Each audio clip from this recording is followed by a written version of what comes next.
As a freelancer আমাদের কাজটা কিন্তু একদমই ফ্রিল্যান্সে। আমি যদি আজকে বলি যে আমি ১ ঘন্টার জন্য ১,০০,০০০ টাকা পারিশ্রমিক চার্জ করব, এখানে কোনো সংগঠন বা কোনো ব্যক্তি নেই যে আমাকে বলতে পারে। যেমন সেদিন আমি একটা শোরুমের কাজ করলাম, ওদের ফেনীতে ছিল শোরুমটা, যেটা বন্যার সময় আসলে একদমই পানি ঢুকে অনেক লক্ষ লক্ষ টাকার প্রোডাক্ট নষ্ট হয়ে গেছে। তো তাদের একটা লাইভ প্রেজেন্টেশন আমি করে দিয়েছি একমাত্রই নামমাত্র পারিশ্রমিকে।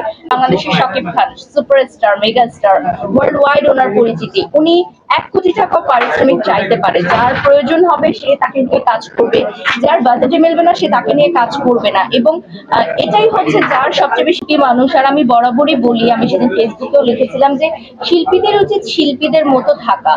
ভেদের কারণে শিল্পীদের মধ্যে একটা ভেদাভেদ তৈরি হয়, যেটা সাম্প্রতিক সময় আমরা খুব বেশি দেখতে পেরেছি। কিছু কিছু শিল্পী যারা আমাদের খুব কাছের ছিল, খুব আপন ছিল, তাদের সম্পর্কে একটা ভ্রান্ত ধারণা বা ভুল ধারণা, বা হতে পারে যে তাদের যে কোনো রাজনৈতিক দলের সাথে সম্পৃক্ত থাকার কারণে বিভিন্ন সাধারণ মানুষরা যে তাদের অগণিত ভক্ত ছিল, তাদের যে প্রতি যে ভালোবাসার শ্রদ্ধাটা ছিল সেটা নষ্ট হয়ে গেছে বা কমে গেছে বিভিন্ন কারণে। দিন শেষে শিল্পীদের শিল্পীর মতোই থাকা উচিত। তবে সবাই অবশ্যই এক একজনের রাজনৈতিক মতামত থাকতে পারে, এক একজনের রাজনৈতিক দলে তাদের সাপোর্ট থাকতে পারে, কিন্তু জনগণের জন্য যেটা ভালো, যেটা ১০ জনের জন্য ভালো, সেটাই একজন শিল্পীর করা উচিত। কারণ একজন শিল্পীকে সবাই ফলো করে, আইডল মনে করে। একজন সাধারণ মানুষ কথা না বললে একজন সুপারস্টার যদি কথা বলে, সেই কথাটা আরো দ্রুত সবার মাঝে ছড়িয়ে যায় এবং সেটা মানুষ ফলো করার চেষ্টা করে। তা আমাদেরও কিছু দায়িত্ববোধ আছে, এটা আমি মনে করি। আর ওই যে দিন শেষে আমি বলবো যে আমরা সবাই এক, শিল্পীরা কাজ করি সাধারণ মানুষের জন্য, আমরা সবার মাঝে ভালোবাসা নিয়েই থাকতে চাই। এটা আসলে ব্যবসায়িক প্রতিষ্ঠানের যে কর্ণধারা আছেন তারা আসলে নির্ধারণ করবেন যে কাদেরকে নিয়ে তারা কাজ করবে।